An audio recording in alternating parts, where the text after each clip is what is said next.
പിത്താശയക്കല്ലുള്ളവർക്ക് വേണ്ടിയിട്ടാണ് ഈ വീഡിയോ. ഇത് ഓപ്പറേഷൻ ചെയ്യണോ? അയ്യോ, ഒരു സിസേറിയൻ കഴിഞ്ഞ് ഡെലിവറി കഴിഞ്ഞപ്പോൾ ഇരിക്കുകയാണല്ലോ, ഇനി ഇപ്പം തന്നെ അടുത്ത ഓപ്പറേഷൻ ചെയ്യണമല്ലോ എന്ന് കരുതി പേടിച്ചിരിക്കുന്നവർ, അയ്യോ ഞങ്ങൾക്ക് ഷുഗർ ഉണ്ട്, ഇപ്പോൾ ഈ ഫാറ്റി ലിവറിൻ്റെ പ്രശ്നമുണ്ട്, അതിൻ്റെ ഇടയിൽ കൂടെയാണല്ലോ ഈ വേദന വന്നു എന്ന് പറഞ്ഞ് പേടിച്ചിരിക്കുന്നവർ, അയ്യോ 40 വയസ്സായി, പ്രവാസിയാണ്, രാത്രി ഉറങ്ങാൻ പറ്റുന്നില്ല, അപ്പോഴേക്ക് വേദന വരികയാണ്, എന്നും ഇഞ്ചക്ഷൻ അടിക്കുകയാണ്, ഇതിങ്ങനെ പോവുകയാണെങ്കിൽ പിത്തത്തിന് പ്രശ്നം വരുമോ, സിറോസിസ് വരുമോ, ക്യാൻസർ വരുമോ എന്നൊക്കെ പേടിച്ചിരിക്കുന്ന, അയ്യോ സർജറി അല്ലാതെ എന്തെങ്കിലും വഴിയുണ്ടോ എന്ന് ചോദിക്കുന്ന ഒരുപാട് പേരുണ്ട്. അവർക്ക് വേണ്ടിയിട്ടുള്ളതാണ് ഈ വീഡിയോ. പിത്താശയക്കല്ല് എങ്ങനെ വരുന്നത്, എന്താണ് ക്ലിയർ ആക്കാൻ ചെയ്യേണ്ടത് എന്നുള്ളത് കൃത്യമായിട്ട് പറഞ്ഞു തരാം. എൻ്റെ ഒരു സുഹൃത്ത് വിളിച്ചിരുന്നു. അവൾ ഒരു 5-6 ദിവസം മുൻപാണ് എന്ത് ചെയ്തത്, എന്നെ വിളിച്ച് ഡെലിവറി കഴിഞ്ഞു, ഒരാഴ്ച ആയിട്ടുള്ളൂ എന്നുള്ള സന്തോഷമൊക്കെ പറഞ്ഞത്. പക്ഷേ ആ ഫോണ് കഴിഞ്ഞു, കുറേ സംസാരങ്ങളൊക്കെ കഴിഞ്ഞു. അതിന് ശേഷം എൻ്റെ വൈഫിനെ അവർ കണ്ടിട്ടുണ്ടായിരുന്നു. അപ്പം അന്ന് അങ്ങനെ സംസാരിച്ചു എന്നൊക്കെ പറഞ്ഞ സംസാരം തുടങ്ങിയത്. പക്ഷേ 2 ദിവസം കഴിഞ്ഞ് വീണ്ടും വിളിച്ചു. അപ്പോൾ ഞാൻ കരുതി ഇനി വല്ല ഗിഫ്റ്റൊക്കെ കൊടുത്തിട്ടുണ്ടായിരുന്നു, അത് ഡെലിവറി ആയപ്പോൾ വിളിച്ചതായിരിക്കും എന്നുള്ള സർപ്രൈസ് ആണ് എന്ന് കരുതിയിട്ട് അന്ന് ഇങ്ങനെ നോമ്പ് തുറക്കാൻ നിൽക്കുന്ന സമയത്താണ് വിളിക്കുന്നത്. അപ്പോൾ ഞാൻ എന്താ കരുതിയത്, ആ ഗിഫ്റ്റ് ഡെലിവറി ആയി, അപ്പോൾ ആ സന്തോഷം കൊണ്ട് വിളിച്ചതാണ്.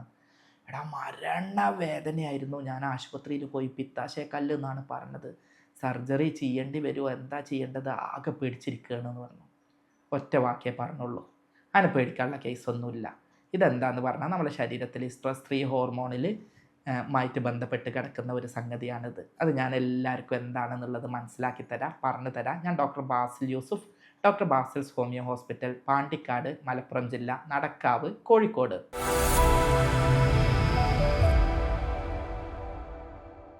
നമ്മുടെ ശരീരത്തിൽ ലിവർ എന്ന് പറഞ്ഞിട്ടുള്ള ശരീരത്തിൽ ഏറ്റവും വലിയൊരു അവയവമുണ്ട്. അവിടെ ഒരു പൗച്ച് പോലെ കിടക്കുന്ന ഒരു സഞ്ചിയാണ് പിത്താശയം. അതിൽ പിത്തം സംഭരിക്കുകയും അതിൻ്റെ കാര്യങ്ങളൊക്കെ ചെയ്യുന്ന ഭാഗമാണത്. പിത്തം എന്ന് പറയുകയാണെങ്കിൽ നമ്മൾ ദഹനത്തിന് വേണ്ടിയിട്ട് ലിവർ ഉൽപ്പാദിപ്പിക്കുന്ന ഒരു സംഗതിയാണ്. ഇതാണ് ശരിയായി കൊഴുപ്പിനെ ഇല്ലാതെയാക്കി നമ്മൾ ബിരിയാണിയൊക്കെ കഴിച്ചാൽ അതിൻ്റെ കൊഴുപ്പിനെ നശിപ്പിക്കുന്ന ഒരു സംഗതി.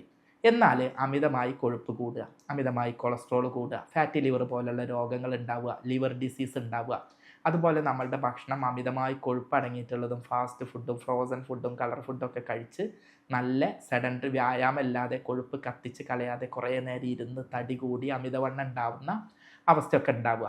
ഇനി ചിലരെന്താവുന്ന പറഞ്ഞാൽ അമിതവണ്ണം ഉണ്ടായി ഒന്നാകെ ഒറ്റയടിക്ക് തടി കുറക്കും.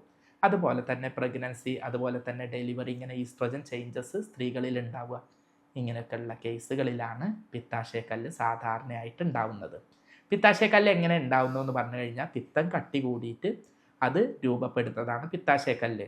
ഞാൻ പൊതുവേ ഇതിന് പറയുന്നത് ഒരു പക്ഷേ ട്രോള് കിട്ടാനുള്ള വഴിയുണ്ട് കേട്ടോ. അത് ഡോക്ടർമാരോടല്ല പറയണേ, രോഗിയാൾക്ക് മനസ്സിലാക്കി തരാം. കാരണം എന്താ അറിയോ, ഇവർ ഈ കല്ല് എന്നൊക്കെ പറഞ്ഞു കഴിഞ്ഞാൽ അത് ട്യൂമറാണോ, മുഴയാണോ, വലിയ കല്ലാണോ, അതിങ്ങനെ വലുതാവുമോ, ആ കല്ലിങ്ങനെ വലുതായി ബ്ലോക്ക് ആവുമോ, പോരാൻ പറ്റാതെ ആവുമോ എന്നൊക്കെ പേടിക്കലുണ്ട്. കാരണം ഇവർ പലപ്പോഴും കിഡ്നി സ്റ്റോൺ കണ്ടിട്ടാണ് കല്ല് എന്നുള്ളത്. അപ്പോൾ വലിപ്പം നോക്കുമ്പോൾ കിഡ്നി സ്റ്റോണിലേറെ വലിയ വലിപ്പം ഉണ്ടാവും. അപ്പോൾ ആകെ ബേജാറായിട്ടുണ്ടാവും സ്കാനിങ് റിപ്പോർട്ട് കണ്ടിട്ട്.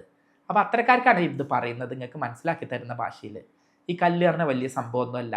നമ്മൾ വയറുറച്ചിട്ട് മലം കല്ല് പോലെ ടൈറ്റ് ആവല്ലേ, അതേപോലെ പിത്തം ഉറച്ചിട്ട് ഉണ്ടാകുന്ന ഒരു സംഗതിയുള്ളൂ. പിത്തത്തിൻ്റെ ഫ്ലോ ശരിയാക്കിയാൽ തീരും. അപ്പോൾ അതിന് വേണ്ടിയിട്ട് നിങ്ങൾ കഴിക്കേണ്ടത് എന്താ പറഞ്ഞാൽ, കൊഴുപ്പുള്ള ഭക്ഷണങ്ങൾ ഒഴിവാക്കുക, തടി കുറയ്ക്കുക. തടി കുറക്കുന്നത് ഒന്നോകെ തടി കുറയ്ക്കണ അവസ്ഥ ഉണ്ടാവരുത്. നല്ലോണം ഹോട്ടൽ ഭക്ഷണം, കൃത്രിമ ഭക്ഷണം, ഫാസ്റ്റ് ഫുഡൊക്കെ ഒഴിവാക്കുക. വെള്ളം നല്ലോണം കുടിക്കുക, നല്ലോണം കിടന്നുറങ്ങുക, രാത്രി ഹെവി മീൽസ് ഒഴിവാക്കുക, മദ്യപാനം ഒഴിവാക്കുക. മരുന്നുകൾ ഏതെങ്കിലും കുടിക്കുന്നുണ്ടെങ്കിൽ ആ ഡോക്ടറോട് ചോദിക്കുക അതിന് കാരണമാവുമോ എന്നുള്ളത്. ഇനി ഇതെങ്ങനെ ഇതിൻ്റെ വേദന വരിക അറിയോ, പ്രത്യേകിച്ച് പറയൊന്നും വേണ്ട. എൻ്റെ കുടുംബത്തിൽ ഒരാളുണ്ടായിരുന്നു, അവർ എന്ത് കുന്നന്നെ കുലുങ്ങിയാലും കുഞ്ഞാച്ചി കുലുങ്ങൂല എന്ന് പറഞ്ഞ ആളാണ്. എന്ത് വന്നാലും ഏത് പ്രശ്നത്തിൽ മാനേജ് ചെയ്യുന്ന ആളാണ്. പക്ഷേ ഒരു രാത്രി എന്നെ വിളിച്ചു, ഊട്ടി വാ എന്ന് പറഞ്ഞിട്ട്. കാരണം എന്ത് പ്രശ്നം ഉണ്ടെങ്കിലും വീട്ടിൽ പാമ്പ് അവരൊറ്റയ്ക്കുള്ള സമയത്ത് കയറി. അപ്പോൾ പാമ്പ് എന്നൊക്കെ പറഞ്ഞാൽ സാധാരണ സ്ത്രീനെ സംബന്ധിച്ച് ആഗതാവില്ലേ. അവരതൊക്കെ കൂളായിട്ട് മാനേജ് ചെയ്ത് നമ്മൾ കുടുംബത്തിൽ തന്നെ മാതൃകയായിട്ടുള്ള ആളായിരുന്നു. പക്ഷേ ഇവരെന്ത് ചെയ്തു, അന്ന് ഊട്ടി വാ എന്ന് പറഞ്ഞാൽ എല്ലാവരും വിളിച്ചുകൂടി. ഞാൻ അവിടെ എത്തുമ്പോഴേക്കും അവിടെ കുറേ ആളുകൾ എത്തി ആശുപത്രിക്ക് കൊണ്ടുപോയിട്ടുണ്ടായിരുന്നു. അപ്പോൾ ഇവർ പറഞ്ഞത് അറ്റാക്കാണ് എന്നുള്ളതാണ് പറഞ്ഞത്. രാത്രിയാണ് വേദന വന്നത്. അപ്പോൾ എന്താ പറഞ്ഞാൽ, രാത്രി ബിരിയാണി കഴിച്ച് കടന്നതായിരുന്നു. നെഞ്ചിൻ്റെ താഴെയാണ്, ബ്രസ്റ്റിൻ്റെ താഴെയാണ്. സാധാരണ വലത് സൈഡിൽ ബ്രസ്റ്റിൻ്റെ താഴെയായിട്ടാണ് വേദന വരിക. കൂത്തിപ്പറിക്കണ വേദനയായിരിക്കും. ഗ്യാസൊക്കെ ആണെങ്കിൽ കുറച്ച് നേരം കഴിഞ്ഞാൽ നിൽക്കും, ഇങ്ങനെ കണ്ടിന്യൂസ് ആയിട്ട് വരും. ഇത് ബാക്കിൽ നമ്മളെ ഷോൾഡർക്ക് പോകും. എന്ന് മാത്രമല്ല, അവിടെയുള്ള എല്ലുണ്ടല്ലോ, ത്രികോണാകൃതിയിലുള്ള ഷോൾഡർ ബ്ലേഡ് പറഞ്ഞിട്ടുള്ള സ്കാപ്പുലാറിൻ്റെ ബ്ലേഡ്, ആ എല്ലിൻ്റെ അവിടെ ഇങ്ങനെ നിൽക്കും. ഇതാണ് അതിൻ്റെ ലക്ഷണം. പ്രത്യേകിച്ച് പ്രസവം കഴിഞ്ഞ സ്ത്രീകളിൽ ഗർഭിണികളിൽ, നന്നായിട്ട് തടി കുറക്കാൻ ശ്രമിച്ച ആളുകളിൽ, അതുപോലെ തന്നെ ഫാറ്റി ലിവറിൻ്റെ ഹിസ്റ്ററി ഉള്ളവരിലൊക്കെയാണ് ഇത് വരിക. ഈ ചിലരിൽ ഒരു സിംറ്റം ഇല്ലാതെയും കല്ല് കിടക്കും കേട്ടോ. കല്ല് ചിലപ്പോൾ ഒന്നേക്കാരം, ചിലപ്പോൾ കുറേ ഉണ്ടാവും. സാധാരണ രീതിക്ക് ഈ കല്ലാവുന്ന അല്ല പ്രശ്നം, അത് ബ്ലോക്ക് ആവുന്നതോ അവിടെ പഴുപ്പ് വരുന്നതോ അവിടെ ഇൻഫെക്ഷൻ വരുന്നതോ ഒക്കെയാണ്. അപ്പോൾ കല്ല് ചെറുതൊക്കെ ഉണ്ട് എഴുതിയിട്ട് വല്ലാതെ സ്കാനിങ് കണ്ട് അപ്പം തന്നെ പേടിക്കാനോ ഓപ്പറേഷൻ ചെയ്യാനൊന്നും ഓടണ്ട. ഇതെന്താ സംഭവം എന്ന് പറഞ്ഞു കഴിഞ്ഞാൽ ഈ പിത്തത്തിൻ്റെ ഫ്ലോ ശരിയാക്കി കഴിഞ്ഞാൽ തീരുന്നതേ ഉള്ളൂ, മാറ്റിയെടുക്കാൻ പറ്റുന്നതാണ്.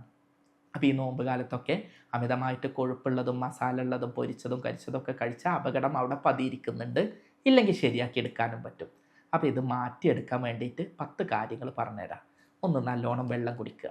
ഒന്ന്, നല്ലോണം വ്യായാമം ചെയ്യുക. ഒന്ന്, നല്ലോണം ഉറങ്ങുക. ആ സമയത്ത് ഉറങ്ങാതിരിക്കുക, സമയത്ത് ഉറങ്ങുക. രാത്രി ഹെവി മീൽസ് ഒഴിവാക്കുക. ഫാറ്റ് അല്ലെങ്കിൽ കൊഴുപ്പ് പരമാവധി ഒഴിവാക്കുക. എണ്ണമെഴുക്കുള്ളത് ഒഴിവാക്കുക. ഉപയോഗിച്ച എണ്ണ പിന്നെയും ഉപയോഗിക്കാതിരിക്കുക. നല്ലോണം പച്ചക്കറികൾ, സാലഡ്, ഇലക്കറികൾ കഴിക്കുക. ആപ്പിൾ വിനാഗിരി അല്ലെങ്കിൽ ആപ്പിൾ സിഡാർ നല്ലതാണ്. അത് ഉപയോഗിക്കേണ്ടത് 1 ഗ്ലാസ് വെള്ളത്തിൽ 1 സ്പൂണ് വെച്ചിട്ട് ദിവസവും കുടിക്കുക. രാത്രി പകുതിയും രാവിലെ പകുതിയാക്കിയിട്ട് കുടിക്കുക, അല്ലെങ്കിൽ ഒന്നിച്ച് വേണമെങ്കിൽ അങ്ങനെയും കുടിക്കാം. അതുപോലെ തന്നെ നമ്മളുടെ വീട്ടിലൊക്കെ ഉള്ള ഒലീവ്, ജെയ്ത്തൂന് ഇത് വളരെ നല്ലതാണ്. ഇലക്കറികളും പച്ചക്കറികളും തന്നെ നല്ലതാണ്. എന്നാൽ മാങ്ങ അത്ര തന്നെ സജസ്റ്റ് ചെയ്യുന്നില്ല. അതല്ലാത്ത സംഗതികൾ നല്ലതാണ്. നല്ലോണം ഹാപ്പി ആവുക, സ്ട്രെസ്സ് പരമാവധി ഒഴിവാക്കുക.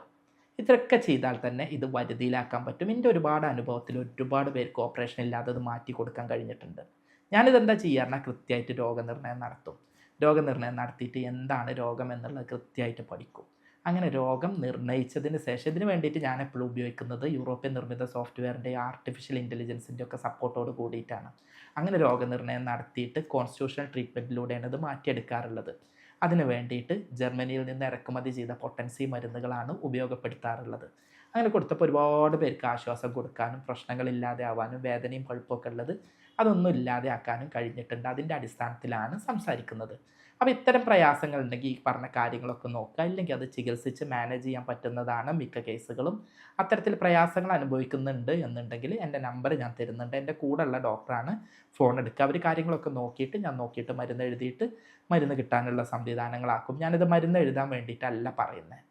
നിങ്ങളൊക്കെ ഇത് കണ്ട് സ്കാനിങ് എടുത്തിട്ട് ഇനി പേടിച്ച് പാനിക്കായി പേടിച്ച് ബേജാറായിട്ട് വിളിക്കാതിരിക്കാൻ വേണ്ടിയിട്ടും ഇത് നിയന്ത്രിക്കാൻ വേണ്ടിയിട്ടും, ഇതുപോലെ തന്നെ അമിതവണ്ണമുള്ളവരും കൊഴുപ്പ് കൂടുതലുള്ളവരും കൊളസ്ട്രോൾ ഉള്ളവരും ഷുഗർ ഉള്ളവരൊക്കെ ഇത് ശ്രദ്ധിക്കാൻ വേണ്ടിയിട്ടുമാണ്.